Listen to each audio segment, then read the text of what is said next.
Welcome everybody to the Ikarus tutorial. I am Mist. You might know me from the original Ikarus tutorial or some other videos you might have seen on my channel. But hello, I am Mist and I will be your guide through learning how to play Ikarus. We'll start off with all the basics you should probably know, all the way to tips, some extra stuff you should probably know, and then the 4 tech that we have for you that we can still do. And let's just get started. So first off, the basics. Number one of the things you want to keep in mind is Ikarus has the lowest armor in the game. Anybody can pin you unless you get really lucky and them really unlucky. Unlike heavy tanks such as Atlas, where you look at them for Ikarus having the lowest pen in the game, you literally just see a brick wall in front of you and you can't pin them at all. You can shoot them, but every shot will just get blocked. Ikarus, on the other hand, you're just all green, which you have to be careful about. But kind of like how heavy tanks angle so you don't get any green on them, you can still angle as an Ikarus. You see, what you want to do as an Ikarus is whenever you're poking up, you always want to have your front facing forward. Don't be going up sideways or backwards, because then people will see your modules. Next up is shooting. Ikarus has one of the best guns in the game. Ikarus gun does 80 damage base, and you shoot 4 shots per clip to empty your mag. Now, besides that, you don't want to be constantly shooting people. You need to learn when to shoot people. What do I mean? Well, you see, you have the highest stealth in the game as Ikarus. Because as an Ikarus, you can sit there and not be spotted while you're spotting other people. But you'll always want to make sure to be in cover, because since you have very low health and also quite low armor, if you're not in cover and you get spotted, people are going to shoot you from all over and you're going to suffer a lot of damage. That's basically sums it up for all the baseline basics. Everything else comes from game sense. Now on to the tips. As for tips, there's a few tips that are good to keep in mind. Number 1, when you are flying,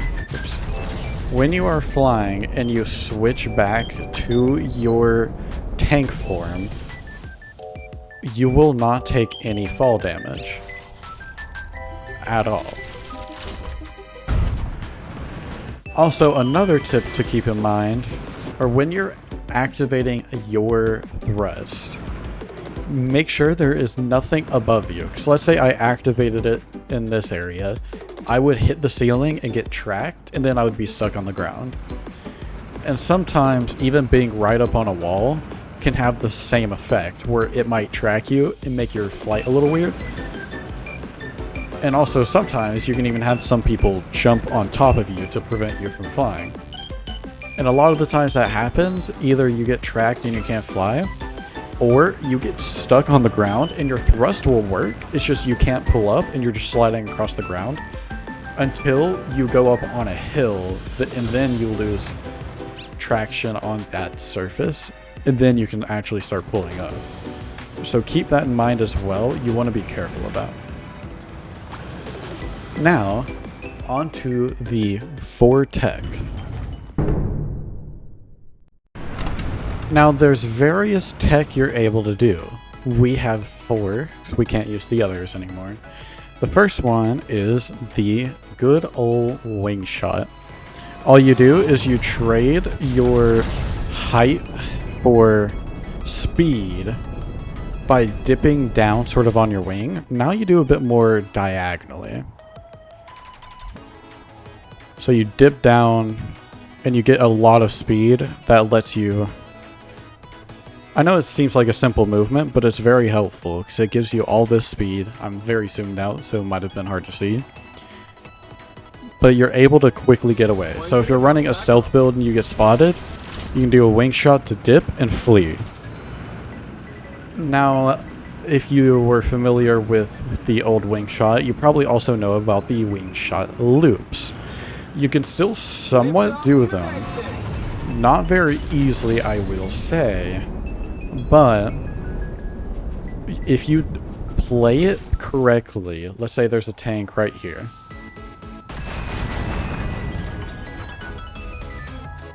You go diagonally, just simply like that, and you gain a lot of height back, and you still have a lot of speed. And you can keep doing strafing runs. Now, on average, you can do about 3, I would say, comfortably. But the max amount of the Wingshot loops you can do that I've been ever able to do was doing 5. And there's a very specific way you have to do it. But Wingshot loops still technically can work, except instead of going more vertical, you're going more diagonal. Which also means, unlike the other oppressive ones, people can fire back at you a lot easier. So you gotta keep that in mind. The next tech that we have is called the flip dive, is what we're calling it. And basically what you do is you dive someone, and how the new movement, when you try to flip around, it just makes you fall out of the sky. You utilize it.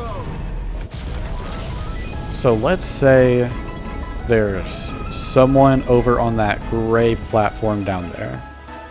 I can dive them, fire all my shots off, loop around, and then have my tank flip around, shoot some more, dive, and get away. So it's very nice. You can actually have a lot more speed getting away typically.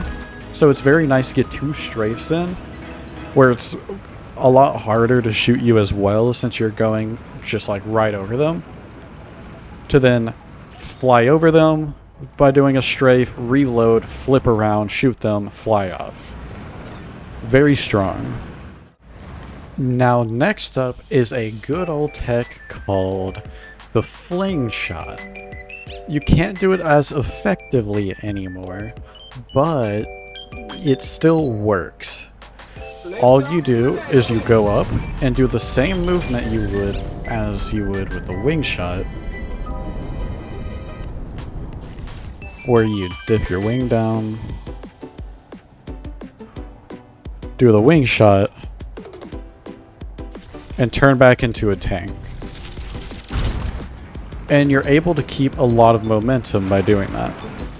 Because what you'll probably notice is a lot of the time when you're landing after flying around, it's like your tank just kind of puts on the handbrakes and slows you down a ton, while switching back to a tank actually retains a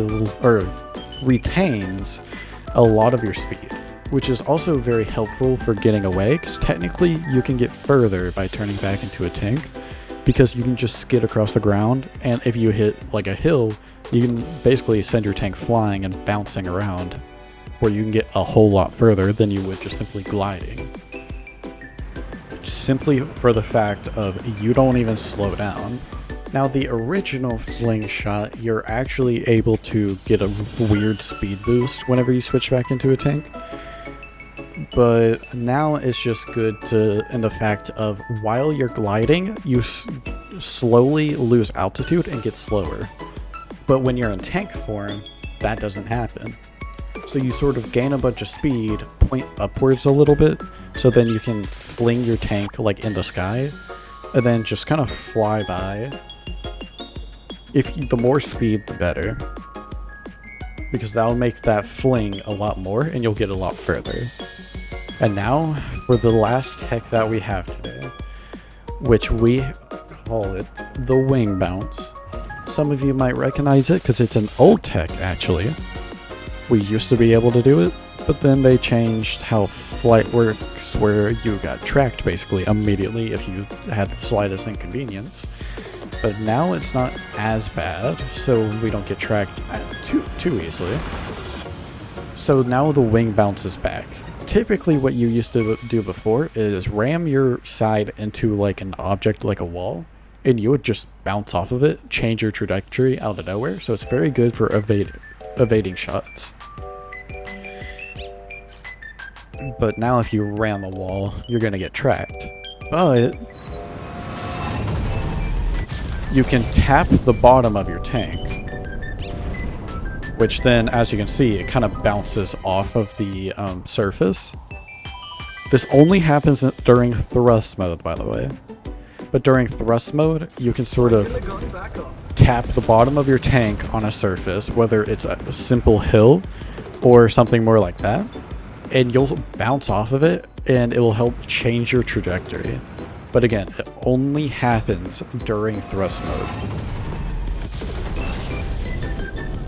But like, let's say I do this. See? I bounce right off of it. Obviously, hills are typically a lot better, because since they're curved, you can just sort of hit it and immediately bounce a lot better. While this that I'm bouncing off of, I'm trying not to go in between those slips. But the Wingbounce just lets you change your trajectory and avoid a lot of shots being fired at you, so it's pretty nice to just have in your back pocket just in case. And that sums up all the techs for you. Now here's a little bonus tech I'm gonna throw in, which is actually a bug. But you are able to look behind you and hold shift like you would for free camp and go into flight, and then you'll still have your crosshair behind you to the point where you can actually fire behind you. That'll be fixed obviously at some point, but it's just a funny thing you're able to do. It's not very effective, but you can basically aim your turret to the side, behind you, anywhere while you're holding shift, and be able to fire just in that direction wherever your crosshair is. But without further ado, I hope you all enjoyed, and I will see you guys next time. Bye-bye.